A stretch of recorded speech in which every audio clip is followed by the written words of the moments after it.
আলোচিত সেই আয়না ঘরের ভয়াবহতা শুনলে আপনার শরীরে লোম দাঁড়িয়ে যাবে।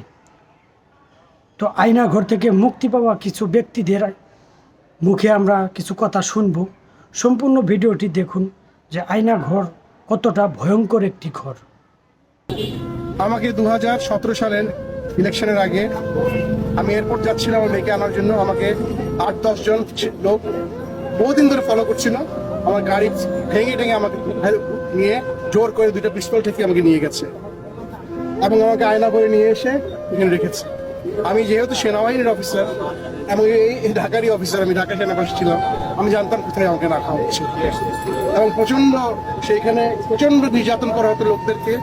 কয়েকজন গুটি কয়েক আমাদের পলিটিক্যাল অফিসার যারা সেনাবাহিনীর বাণিজ্য ডুবিয়ে দিয়েছে ডিজিএফআই থেকে তারা স্বার্থান্বেষী কত যে লোক মেরেছে তারা খোদায় জানে।